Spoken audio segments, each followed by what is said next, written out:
దీపం అంటే మనలోని ఆత్మ జ్యోతి, అది పమ్మిది మన శరీరం. ఆ శరీరంలో ఒత్తేసి పూజిస్తున్నాం. ఎందుకంటే కార్తీక మాసంలో ఈ 361 రోజు, ఎందుకంటే ఈ 1 ఇయర్ మనం చేసిన పాపాలు ఆ దీపం పెట్టుకుంటే ఆ పార్వతీ పరమేశ్వరుడు తీసేసి అనుగ్రహం పొందుతారు. అందుకనే ఈ 361 రోజు ఒత్తు పెడతారు, దీపం వెలిగిస్తారు. కొంతమంది బియ్యం పిండితో పెడతారు, కొంతమంది బెల్లంతో పెడతారు. దయచేసి బెల్లంతో దీపం పెట్టకండి. బెల్లం అనగా లక్ష్మి. బెల్లంతో దీపం పెట్టకండి. చాలామంది బెల్లంతో దీపం పెడుతున్నారు. ఇంకోటి ఉసిలి దీపంతో పెట్టుకుంటే అమ్మవారు లక్ష్మీ కటాక్షం ఉంటుంది. ఆ స్వామి పరమేశ్వరుడు అనుభవం మీకు ఎప్పుడు ఉసిలితో దీపం పెట్టుకుంటారు. కొంతమంది బియ్యం పిండితో పెట్టుకుంటారు. అంటే మన భక్తికి ఎలా ఉంటే అలాగనే పెట్టుకోవచ్చు. ఆ భక్తి కోణ మనసు నియమంగా ఉండి పెట్టుకోవాలి. ఈ దీపం అలా పెట్టుకుంటే మంచిది. ఈ నెల 4 సోమవారాలు వచ్చాయి. కార్తీక సోమవారం మీరు ఎక్కడ వెళ్ళిపోదా ఇంట్లో ఒక దీపం పెట్టుకున్నా చాలు.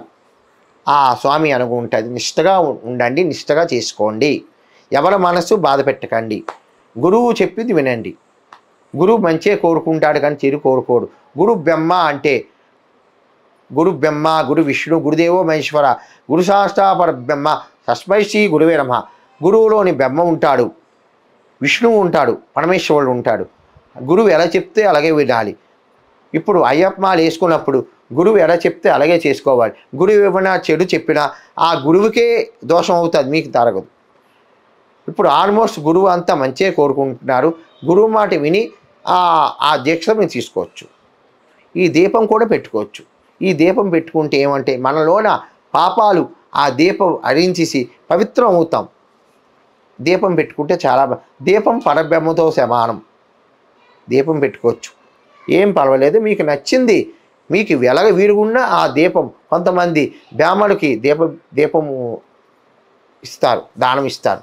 బియ్యం వేసి ఆ పళ్ళెంలోని బియ్యం పిండితో పెట్టి దీపం పెట్టి ఎందుకు ఇస్తాడంటే వాళ్ళ ఇంట్లో ఏమైనా దోషం ఉన్నా ఏమైనా పోతుంది. ఆ దీపం ఇస్తే బ్రాహ్మణుడికి చాలా మంచిదని ఇస్తారు.